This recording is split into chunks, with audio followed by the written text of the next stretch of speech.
Bonjour à tous et à toutes et bienvenue sur LFPN. LFPN, c'est tout simplement pour dire le foot pour les nuls. Pourquoi le foot pour les nuls? Parce que nous n'avons pas la prétention de dire que nous connaissons le football mieux que quiconque. Voilà, nous avons simplement envie de vous faire partager nos ressentis et notre passion du football. Alors, si toi aussi tu es passionné du football, eh bien, tu es sur la bonne chaîne et si tu nous découvres pour la première fois, nous t'invitons très respectueusement à t'abonner à cette chaîne et à activer la cloche de notification pour ne pas rater nos prochaines vidéos. Alors, on va parler de Ligue des Champions dans cette vidéo. Vous savez que tous les mardis et les mercredis, c'est habituellement des soirées de Ligue des Champions. Et demain, il y a le Arsenal de Mikel Arteta qui reçoit le FC Porto à 21h. Donc, on a deux rencontres, Arsenal FC Porto et une autre rencontre, le FC Barcelone qui reçoit le Napoli. Voilà. Donc, au match aller comme ça, FC Porto s'est imposé à la surprise générale. Parce qu'on sait que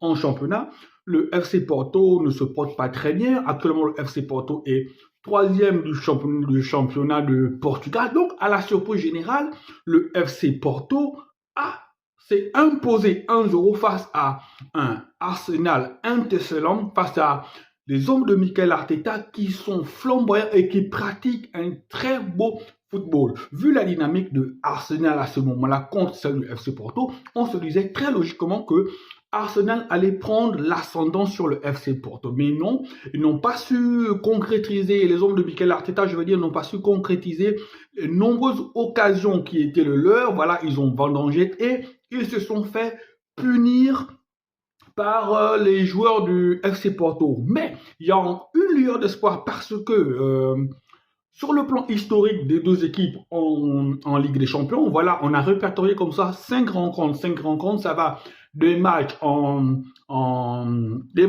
phase de poule et des matchs en phase finale. Donc, il y a eu en phase finale, oui, en phase éliminatoire, je veux dire, il y a eu 5 confrontations. En match de poule, ça a été une victoire chacune et en phase éliminatoire, voilà, malgré une défaite à l'aller, le Arsenal avait pu renverser la vapeur face au FC Porto. Donc, ce qui veut dire que Arsenal, malgré ce handicap de 1 but, voilà, a toutes ses chances de renverser la vapeur. Et quand on voit aussi la dynamique d'Arsenal en Première Ligue, ils mettent des 6, des 5, des 4-0, on se dit que c'est un peu comme au début de la Ligue des Champions, lorsqu'ils ont joué contre Lens, ils ont fait un faux pas et au match retour, eh bien, ils ont renversé la vapeur. Donc, on se dit forcément que oui, ils ont joué contre Porto et c'était à Porto.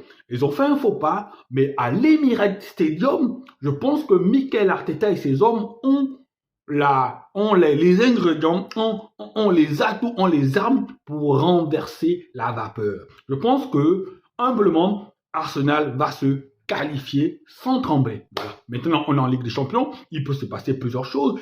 Les joueurs de Porto ne sont pas aussi des plots. Ils vont venir avec des ambitions de remporter le match et éliminer Arsenal. Mais je pense que statistiquement ou sur le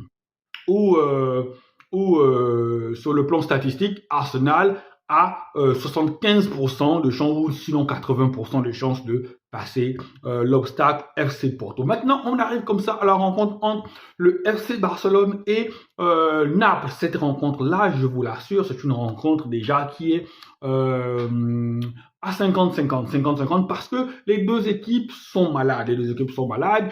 Voilà, au FC Barcelone, l'avenir de cette équipe-là, ou du moins la survie de cette équipe-là encore, qui est encore entre guillemets pour la lutte pour la deuxième place et pourquoi pas pour le titre. Les chances du Barça de qualification reposent sur les frêles épaules d'un jeune homme de 16 ans. Ce qui veut dire que cette équipe-là est totalement malade. Un Lewandowski qui n'avance plus, un Joao Félix qui est toujours aussi technique mais qui n'arrive plus à trouver le chemin de but, un Rafinha qui n'est que l'ombre de lui-même et qui a un milieu de terrain qui est presque décimé et une défense qui concède dans une rencontre peut-être 3, 4, 5 occasions de but et qui a quand même Ter Stegen qui revient bien sur cette équipe-là. Donc, c'est deux équipes malades, mais bien malin qui pourra nous dire entre FC Barcelone et le Napoli qui pourra se qualifier. Maintenant, si on se dit simplement que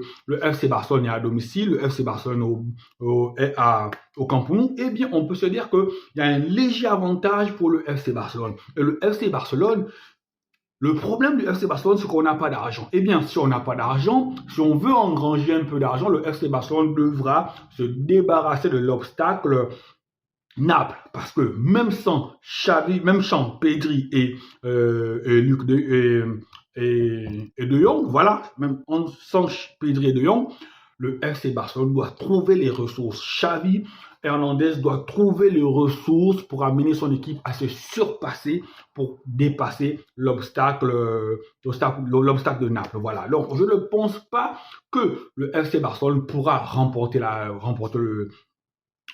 Champions League. Non, je ne pense pas non plus que le FC Barcelone pourra remporter la Liga. Cette saison-là, c'est une saison blanche. Il va falloir que l'année prochaine, le FC Barcelone recrute intelligemment. Mais pour cela, il va falloir que le FC Barcelone engrange encore un peu plus d'argent en accédant au quart des finales. Et une fois en quart des finales, c'est le football, hein, tout peut arriver. Donc, peut-être sans le savoir, cette équipe-là qui est malade, je le dis parce que devant Barcelone, devant un Manchester City, sur 2 rencontres, je ne sais pas ce qui peut se passer. Maintenant, on va donc dire qu'il y a 2 rencontres demain. Voilà, demain 2 rencontres. Je pense que Arsenal va se qualifier.